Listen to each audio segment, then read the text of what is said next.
Paz do Senhor Jesus, seja mais uma vez bem-vindo ou bem-vinda ao canal do Estudo Bíblico José Carlos Maciel. Meu nome é José Carlos, para mim é ter um prazer ter você aqui inscrito no nosso canal.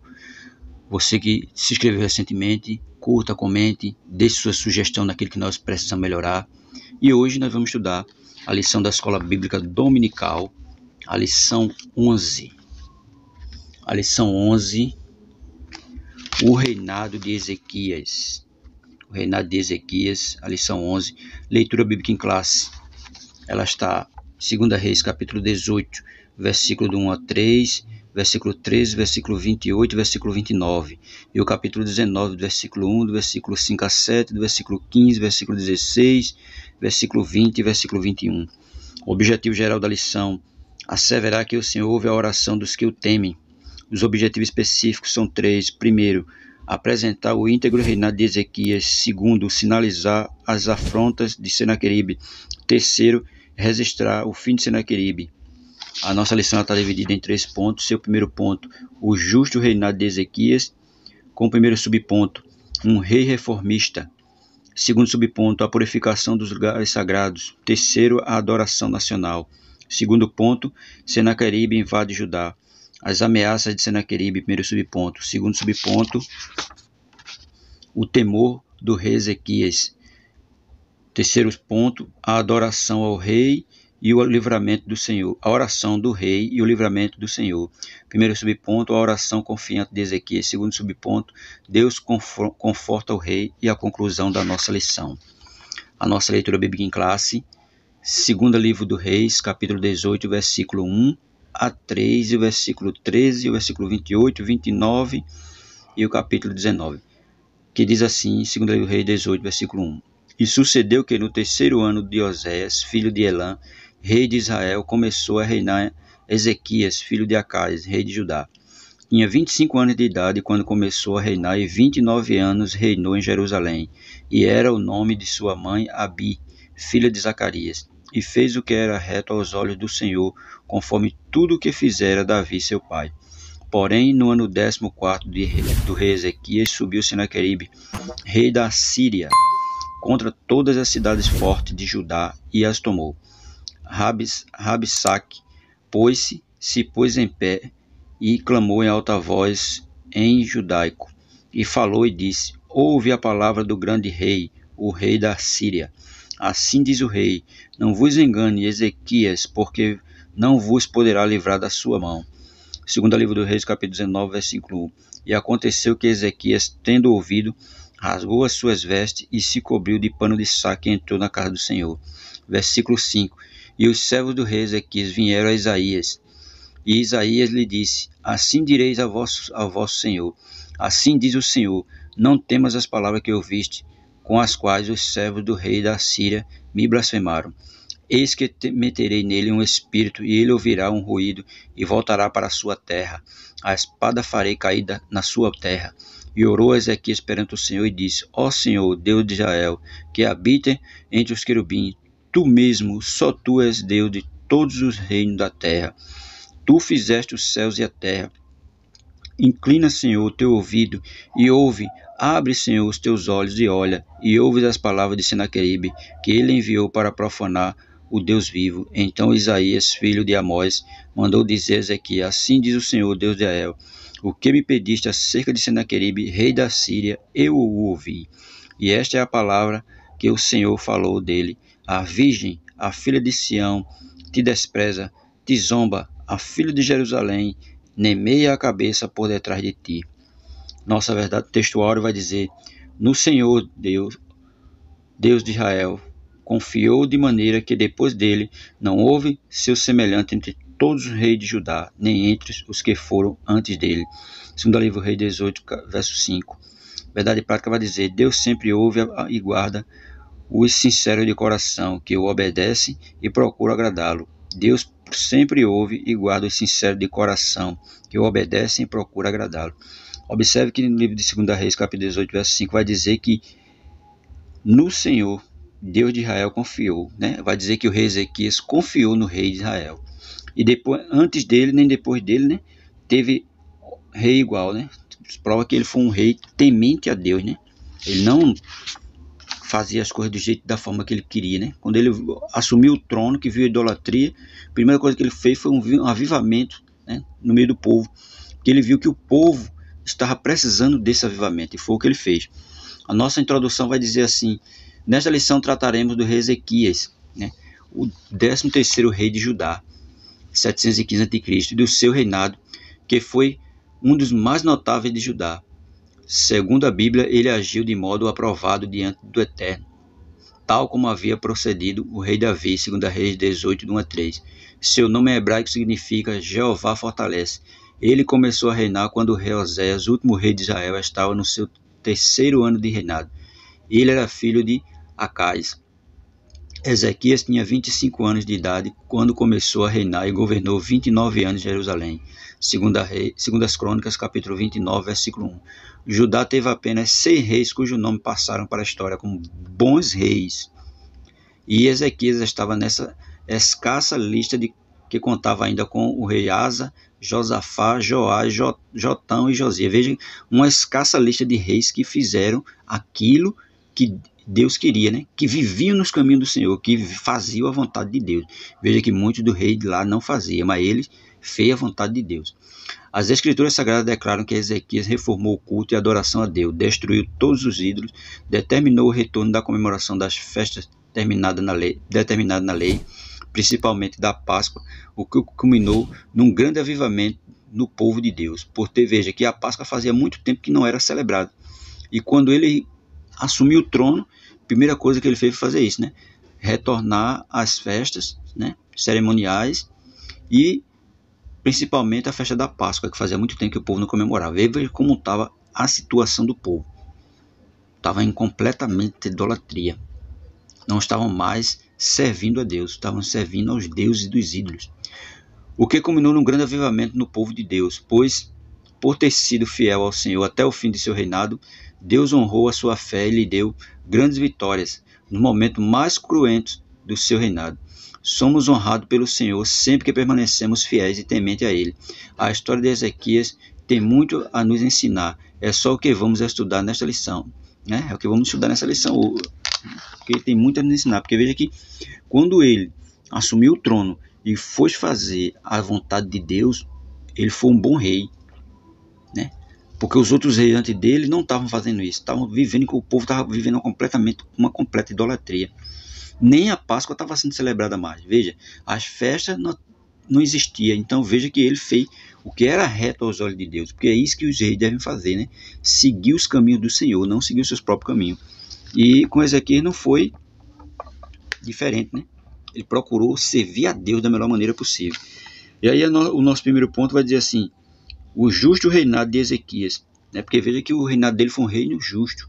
Ele fez aquilo que era reto aos olhos de Deus, não fez a sua vontade, fez a vontade de Deus, que é isso que nós devemos sempre estar fazendo sempre a vontade de Deus, não a nossa própria, porque quando faz a nossa mesmo, vai dar tudo errado. E ele, quando assumiu o trono, que viu que estava tudo de forma desordenada, a primeira coisa que ele foi fazer foi organizar tudo direitinho para fazer a vontade de Deus. Aí diz assim: o justo reinado de Ezequias, um rei reformista. Ezequias instaurou uma ampla renovação espiritual do povo de Deus em Jerusalém. Reuniu o sacerdote levita e lhe propôs uma nova aliança com Deus. Veja, ele reuniu os sacerdotes levitas e propôs uma nova aliança com Deus. Veja que o povo estava distante de Deus. O povo não estava servindo a Deus, estava tudo distante. Continuando vai dizer, aí você vai ver lá em 2 Crônicas, capítulo 29, do versículo 4 a 11. Esta aliança incluiria uma reforma radical no comportamento e na espiritualidade do povo. Veja, uma reforma radical no comportamento e na espiritualidade do povo. Então o povo estava vivendo desordenadamente. O povo não estava vivendo de acordo com a palavra de Deus, estava vivendo desordenadamente. Por isso que ele vai fazer, né? Uma reforma radical no comportamento e na espiritualidade do povo. O rei mandou destruir os altares pagãos, reabrir as portas do templo. Veja, mandou destruir os altares pagãos que tinha lá em Judá e reabrir o templo. O templo provavelmente estava o quê? Fechado, não estava sendo utilizado, porque o povo estava na completa idolatria e não podia fazer sacrifício e nem adorar a Deus no templo, porque se eles estavam adorando os ídolos, né? Por isso que ele fez isso. restabelecer as ofertas, né? Mandou reabrir as portas do templo, restabelecer as ofertas e os sacrifícios. Veja que nem as ofertas estavam sendo recolhidas e nem os sacrifícios estavam sendo feitos. Restituiu os ofícios sacerdotais e ainda celebrar a Páscoa. Veja, restituiu os ofícios sacerdotais que provavelmente estavam parados também e começou a celebrar a Páscoa, que fazia tempo que ele não celebrava uma Páscoa e veio agora a celebrar a Páscoa. A despeito de tudo isso, o que mais se destaca nas atitudes de Ezequias é que ele se chegou ao Senhor, não se apartou de após ele e aguardou os mandamentos que o Senhor tinha dado a Moisés, 2 Reis, capítulo 18, verso 6. Veja que ele se aproximou, né, de Deus e guardou todos os mandamentos que estavam na lei de Moisés. Ele não andou desordenadamente, ele andou dentro da lei de Moisés, fazendo aquilo que era reto a Deus. Aí vai dizer, assim o rei Ezequias tinha um coração disposto a fazer a vontade de Deus no reino de Judá. Por isso ele reinou, reuniu os sacerdotes, demais levitas e lideranças para reconhecer o verdadeiro estado pecaminoso da nação, segundo as Crônicas, capítulo 29, versículo 4 a 11. Ezequias tinha um coração quebrantado e por isso foi reformista. Veja que ele reuniu os sacerdotes, né, e os levitas e toda a liderança e as demais lideranças para reconhecer o verdadeiro estado pecaminoso que a nação estava. A nação estava em completamente idolatria, afastada dos caminhos de Deus. E ele fez isso, né? Fez uma nova aliança e reconhecendo o estado da nação que estava completamente em pecado. E é isso que muitas vezes nós devemos fazer. Reconhecer quando nós estamos em pecado e fazer uma nova aliança com Deus. Foi o que ele fez. Por isso vai dizer, Ezequias tinha um coração quebrantado e por isso foi reformista. Porque ele tinha um coração quebrantado, voltado para Deus. Segundo subponto, fala a purificação dos lugares sagrados. Com a convocação de Ezequias, os sacerdotes e os levitas se reuniram e se prontificaram a purificar e santificar a casa do Senhor, segundo as Crônicas, capítulo 29, versículo 3 a 5. Retiraram e jogaram fora todas as coisas impuras que estavam no templo e restabeleceram o culto e o sacrifício conforme a lei de Moisés. Veja que o templo estava cheio de coisas pagãs, né? Cheio de coisas pagãs. E eles abriram o templo, jogaram aquilo tudo fora e restabeleceram o culto. Veja que o povo, veja como está a situação do povo, em completa e degradante idolatria. A purificação foi tão completa que no relato do segundo livro de Crônicas, capítulo 29, versículo 18 e 19, a palavra todos é repetida várias vezes no texto. Nada ficou de fora, tá vendo? Todos, a nação toda. Houve um completo reavivamento e uma nova aliança com o Deus verdadeiro. Terceiro subponto vai falar a adoração nacional. A fim de restabelecer o culto a Deus, Ezequias convocou os maiorais da cidade para estarem na casa do Senhor, segundo as Crônicas, capítulo 29, versículo 20. Ali foram oferecidos diversos sacrifícios para a reconciliação de todo Israel. Veja que eles fizeram diversos sacrifícios para a nação se reconciliar com Deus, porque a nação estava distante de Deus. Foi nesse momento de muita comoção que o rei, seu sacerdote e toda a congregação de Israel se prostraram diante do Senhor. Veja que a comoção foi tanta que eles, toda a nação, se prostrou na presença do Senhor. Eles reconheceram que realmente estavam errados, que estavam andando de forma desordenada e tinham que fazer uma nova aliança com Deus. E a comoção foi tanta que o rei, sacerdote e toda a congregação de Israel se prostraram perante Deus, segundo as Crônicas, capítulo 29, versículo 28 e 29. Imagine esse cenário, uma nação toda prostrada na presença do Senhor. Veja que coisa bonita, né? Uma nação toda se prostrando e adorando aquele que é digno de toda honra, glória e louvor, o Deus verdadeiro. Toda a nação se prostrou para adorar a Deus. Além de toda a reforma, Ezequias também mandou celebrar a festa da Páscoa, que há muito tempo não se via, segundo as Crônicas, capítulo 30, verso 1. Todos convidados a participar, inclusive as tribos do norte. Houve um grande ajuntamento de pessoas em Jerusalém. Depois, Ezequias, os sacerdotes e os levitas oraram pela cura e santificação do povo, segundo as Crônicas 30, verso 27. Veja que eles oraram, né, pela cura e santificação do povo. Veja como as coisas mudaram. Antes o povo só na idolatria, não estava se lembrando, não estava nem aí para Deus, não estava nem querendo fazer as coisas que a lei de Deus mandava, nem a Páscoa estavam celebrando, porque estavam completamente na idolatria. A convocação do rei Ezequiel ao povo para a santidade e adoração a Deus e amplas reformas espirituais ocasionou um dos maiores avivamentos do Antigo Testamento. Houve um impacto espiritual tão grande que, ao voltar para casa, o povo destruiu as estátuas dos falsos deuses, rompeu com a idolatria. Deus ainda levanta líderes para promover verdadeiras reformas espirituais. Veja que o reavivamento foi tanto que o povo tinha o quê? Ídolos nas suas casas. Eles, quando voltaram, saíram destruindo tudo. Se apartaram totalmente da idolatria, porque houve um verdadeiro avivamento. E é isso que nós devemos orar, para que haja um verdadeiro avivamento no meio do povo, né? E que o povo se prontifique a adorar o verdadeiro Deus. E nosso segundo ponto aí vai dizer, segundo subponto, Senaqueribe invade Judá. As ameaças de Senaqueribe. A história de Senaqueribe é amplamente comentada na Bíblia e em outras fontes históricas. Ele foi o rei do Império Assírio, entre 705 a 681 a.C. Ele sucedeu Sargão II, seu pai. Senaqueribe foi um habilidoso guerreiro, mas também ficou muito conhecido por ser um homem cruel e orgulhoso. Seu comportamento inconsequente muitas vezes prejudicou a política de seu governo. Claro que ele era ignorante, ninguém poderia fazer nada com ele, porque ele achava que ele era o Todo-Poderoso, mas o Todo-Poderoso só é Deus. Depois de levarem as tribos do norte para o cativeiro, segundo as Crônicas 18, 11 e 12, os assírios ameaçaram fazer o mesmo com Judá, né, porque o reino do norte foi invadido por ele, né, e eles levaram todo para o cativeiro. E lá mesmo, prenderam o rei Osés, já estava preso, levaram o povo, e lá mesmo ficaram presos, e lá mesmo não voltaram mais. Né? Foram para o cativeiro, dali não voltaram, por conta de quê? Só viver na idolatria, não dando ouvido a Deus, fazendo a vontade dos deuses mudos, ídolos, e terminaram não voltando mais. Ezequias havia pago o tributo anteriormente a Senaqueribe, 2 Reis, capítulo 18, verso 13 e 16, e se viu aprisionado pela Síria a entregar todo o reino, 2 Crônicas 32, de 1 a 8.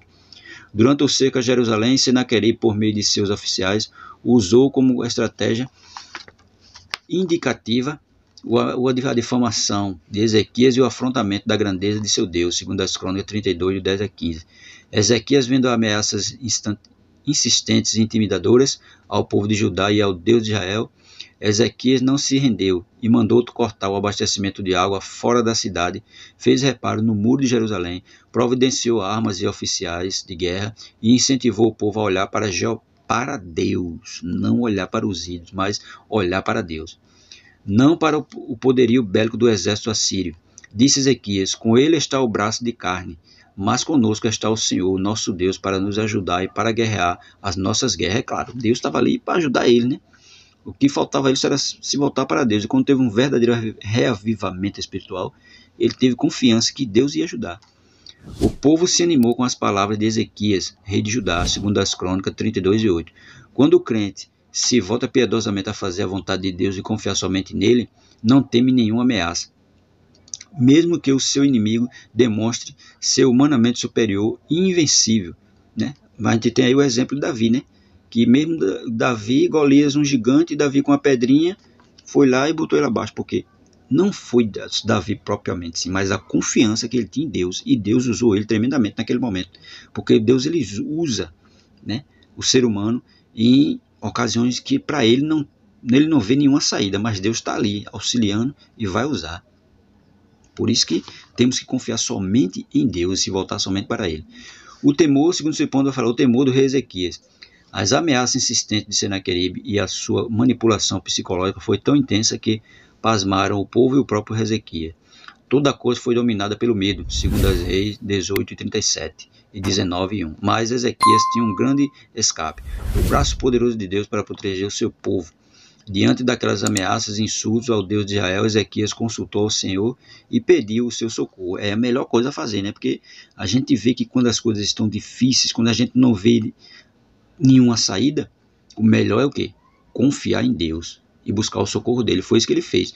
Ele buscou o socorro de Deus. E veja como foi que ele disse. E aconteceu que Ezequias, tendo ouvido, rasgou as suas vestes, se cobriu de pano de saco e entrou na casa do Senhor. Então enviou a Eliaquim, o mordomo, e a Sebna, o escrivão, e os anciões dos sacerdotes cobertos de pano de saco ao profeta Isaías, filho de Amós, os quais lhe disseram: assim diz Ezequias, este dia é dia de angústia e de vituperação e de blasfêmia, porque os filhos chegaram ao parto e não há força para os ter. 2 Reis, capítulo 19, versículo 1 a 3. Quais dos servos de Deus piedosos e obedientes ao Senhor que nunca tiveram medo? Né? Quando vê o problema, fica logo com medo, temeroso. E o rei foi do mesmo jeito. Mesmo ele tendo confiança em Deus, mas ele teve medo. Mas o que ele fez foi o quê? Foi consultar o Senhor através de profeta. O medo é um incentivo para buscar com fervor e de forma contrita o socorro do Senhor. Pois, como disse o salmista, nosso socorro vem do Senhor que fez os céus e a terra. Salmo 121, verso 2. Nosso inimigo não tem nenhum poder sobre nós quando o Senhor está conosco.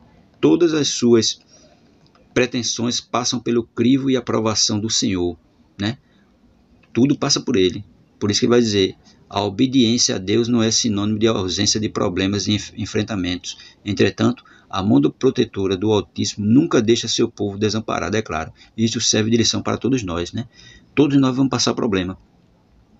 Mas a mão de Deus está sempre ali para nos proteger. Por isso que ele vai dizer, a obediência a Deus não é sinônimo de ausência de problema, não. Mesmo a gente obedecendo a Deus, nós vamos ter problema. Mesmo nós fazendo a vontade de Deus, nós vamos ter problema. Mas a gente tem que ter confiança numa coisa, que ele nunca vai deixar, a mão protetora dele nunca vai nos deixar desamparados. É isso que nós temos que entender. Problema todos nós vamos ter, mas Deus vai estar ali do lado para nos auxiliar, para nos ajudar, para nos confortar, para nos orientar. Tudo ele vai estar ali para nos ajudar. Então nós temos que ter confiança em Deus, né? Buscar o socorro dele. E no terceiro ponto, vai falar aí a oração do rei e o livramento do Senhor. Primeiro subponto, a oração confiante de Ezequias, né? Porque ele orou, né? Ele orou e Deus ouviu aquilo que ele falou, né? Porque tem gente que acha que Deus está mudo, mas ele não está. Deus está surdo, mas ele não está. Ele está ouvindo tudo. E ele vê tudo. Os olhos dele são como chama de fogo. Ele está em todo lugar. Aí vai dizer aí, a oração do rei e o livramento do Senhor. Nosso primeiro subponto vai dizer assim, a oração confiante de Ezequias. Para intensificar ainda mais a sua estratégia do medo, o rei assírio enviou cartas atrevidas e ameaçadoras ao rei Ezequias. Veja que para intensificar ainda mais o medo, ele mandou cartas atrevidas, né? Cartas de afrontamento ao rei. Segundo as Crônicas 32, 17. A mensagem exigia a rendição de Jerusalém, mas o rei de Judá apresentou essas cartas diante do Senhor e orou fervorosamente. Isaías capítulo 37, versículo 14 a 20. Nessa oração, Ezequias agradeceu a Deus e declarou sua obediência sobre tudo e todos, e apresentando as afrontas de Senaqueribe, pediu ao Eterno que o livrasse daquele ímpio. É claro, porque ele viu que ele sozinho não tinha condições de se livrar do rei da Síria, mas ele apresentou a Deus as afrontas e orou pedindo a Deus, né, que lhe ajudasse. E foi o que aconteceu, né? Porque muitas vezes alguma coisa acontece conosco, mas nós não buscamos, né, a ajuda de Deus. Queremos agir por conta própria, pelas nossas forças. E pelas nossas forças nós não vamos conseguir nada. Nós temos que buscar o auxílio de Deus.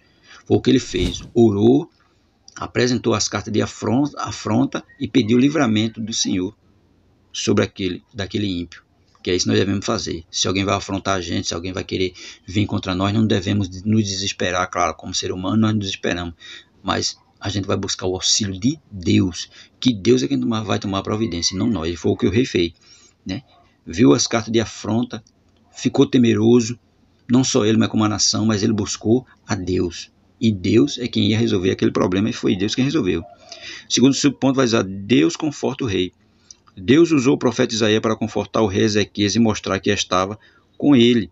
O Senhor disse que tinha ouvido as orações do rei a respeito do atrevimento de Senaqueribe. Veja, Deus disse que tinha ouvido as orações de Senaqueribe, do atrevido Senaqueribe, né? Segundo Isaías, capítulo 37, versículo 6, versículo 7, versículo 21, versículo 22. Aquele ímpio havia afrontado e blasfemado do verdadeiro e único Deus. Veja que ele não estava afrontando o rei Ezequias, não. Ele estava afrontando a Deus. E não só afrontando, mas blasfemando de Deus. Ele estava afrontando e blasfemando de Deus, né? O erro desses tais poderosos que se acham homens mais fortes, que pode fazer isso, pode fazer aquilo, é o afrontamento e a blasfêmia, quando ele abre a boca para falar mal de Deus e termina pagando um preço muito caro. E é o que o rei da Síria Acontece, né? Aconteceu. Pagou um preço muito caro. Ele podia ter ficado no cantinho dele, mas não, ele veio afrontar a Deus. Para ele achava que estava afrontando o rei, mas não, ele estava afrontando a Deus. Aquele ímpio havia afrontado e blasfemado o verdadeiro e único Deus.